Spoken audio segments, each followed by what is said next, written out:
সকলোকে নমস্কাৰ জনাই আজি আৰম্ভ কৰিব ওলাইছো ক্লাছ 9ৰ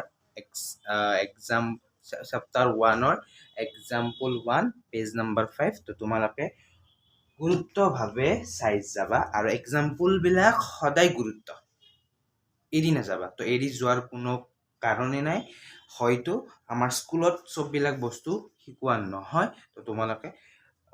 শিকি লোৱাটো দৰকাৰ বুলি মই ভাবো তো তেতিয়াহলে আমি example1 টো মই পঢ়ি দিছো তো example1 টো ঠিক এনেকুৱা ধৰণৰ তোমালোকে example1 টো চাবা যে দিছে 3.52 p/q আকৃতিত লিখা এইটো হৈছে example1 টো তো 3.52 আমি কি কৰিম p/q আকাৰলৈ লৈ গৈ আছো এতিয়া তোমালোকে এটা বস্তু মনত ৰাখিব লাগিব p/q মানেনো কি p/q মানেনো কি তো আমি জানো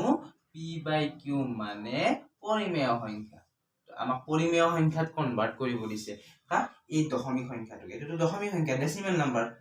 এটো ডেসিমেল নাম্বার এটো ডেসিমেল নাম্বার দশমিক সংখ্যা এই দশমিক সংখ্যা আমি p/q লৈ যাব দিছে p/q মানে কি 1/2 এনেকুৱা সংখ্যাবোৰক আমি কি কওঁ পৰিমেয় সংখ্যা বুলি কোৱা নাই তো পৰিমেয় সংখ্যা কাক বলে জীৱৰ সংখ্যা p/q আহি লিখিব পাৰি যত q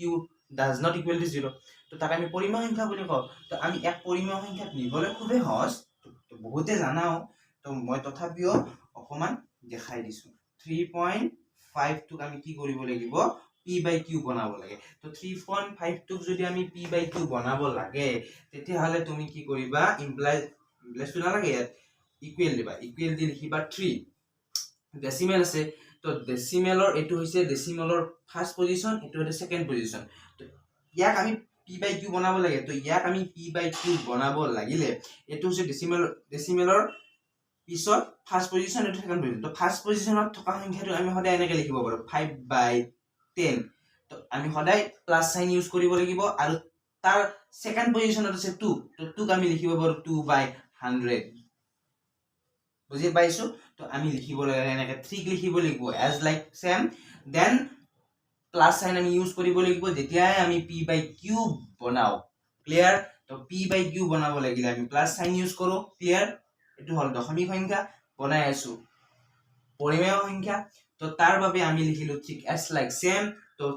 ডেসিমেল আছে ডেসিমেলৰ পিছত এটো ফাৰ্স্ট পজিশনত থকা সংখ্যাটো তো ডেসিমেলৰ পিছত আকৌ তো তেতিয়া হলে 5/10 লিখিব লাগিব আৰু এটো ডেসিমেলৰ পিছত তাৰ দ্বিতীয় পজিশনত থকা সংখ্যাটো 2 তেনে 2/100 লিখিছো তো ইয়াক কি কৰিব লাগিব ইয়াত অকমান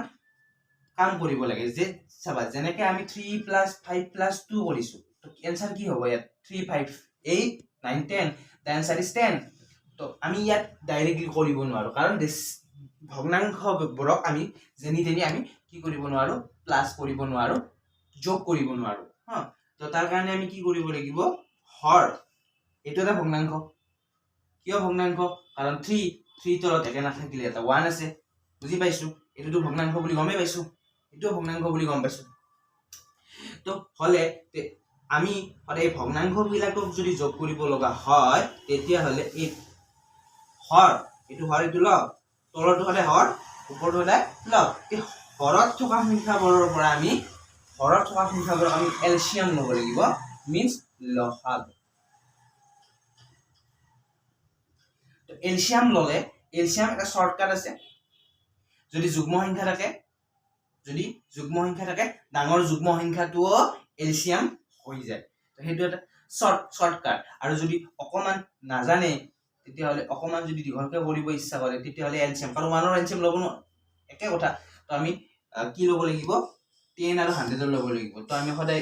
স্মলেষ্ট নাম্বাৰ 2 ৰে স্টাৰ্ট কৰিব লাগে 2 5 * 10 250 2 ৰে 5 ক না যায় যেনেকৈ আছে তেনেকৈ লিখা 50 যাব 25 তো তাৰ পিছত 5 ৰে স্টাৰ্ট কৰা 5 1 * 5 তো 5 5 * 25 তো these are the factors yes or no তো তাৰ পিছত এতিয়া কি কৰিবা এই ফ্যাক্টৰ খিনি তুমি মাল্টিপ্লাই কৰি দিবা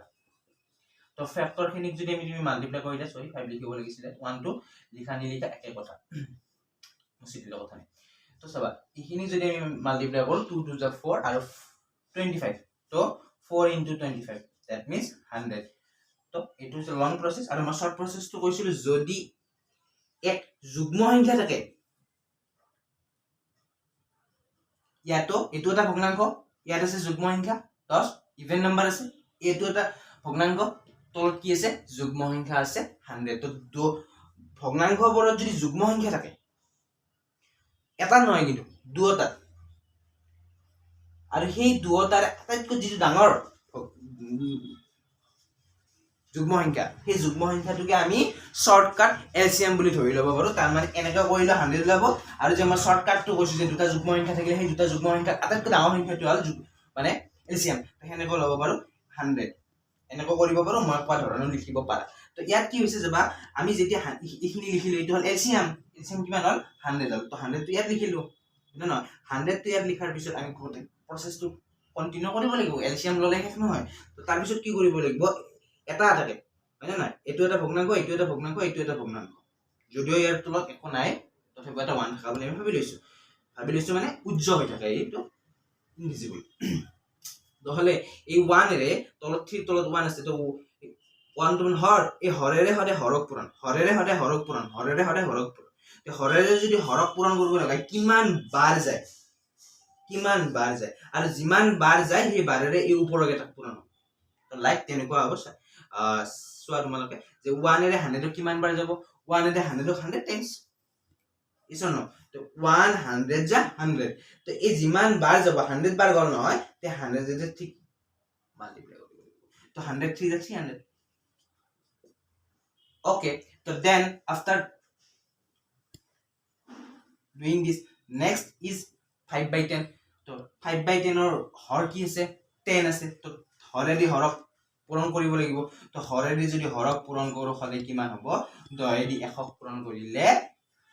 10 বাৰ যাব লাগিব তো এই 12 দে আৰু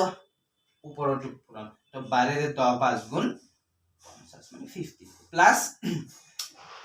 এই হৰেদি হৰক পূৰণ তো হৰেদি হৰক পূৰণ কৰিলে 100 দে 100 কিমান বাৰ যায় how many times তো only one times also know so that for and this one will multiply by 2 that means the answer is 2 so if you add this directly কৰিব পাৰো 300 plus 50 350 plus 2 352 and divided by 100 so I think this is the answer of your questions so 352 divided by 100 okay so আমি এটাকে গোটেইখিনি বস্তু কিছুমান সৰু সৰু shortcut পৰিমেয় সংখ্যা এলসিএম তো এটা শৰ্টকাটটো মই কৈ দিছিলো লং কে কেনেকৈ কৰিব পাৰি এলসিএম টো কৈ দিছিলো তো তোমালোকে বস্তুখিনি এনেকুৱাকে চাব লাগিব যাতে টোটালি ইজি হৈ পৰে ওকে তো টোটালি যাতে তোমালোকৰ ইজি হৈ পৰে তুমি হেনেকে মানে পঢ়িব লাগিব বা জানিলে I think it's good for you mathematics তো এনেকৈ মানে পানী নিচিনা হৈ যাব ইজি হৈ যাব তো এই বস্তুখিনি এনেকুৱা কিবা যদি বুজি নোপোৱা আছে কবা কমেন্ট বক্সত তোমালোকে কমেন্ট কৰি জনাবা তো আই থিংক তোমালোকে বুজি পাইছা এইটো হৈছে এই ডেসিমেল নাম্বাৰটোৰ 3.52 ৰ p by q form that means 352 by 100 okay thank you next is example 2 তো আমি example 2 পিনে আগবাঢ়িম তো example 2 পিনে আমি আগবাঢ়িম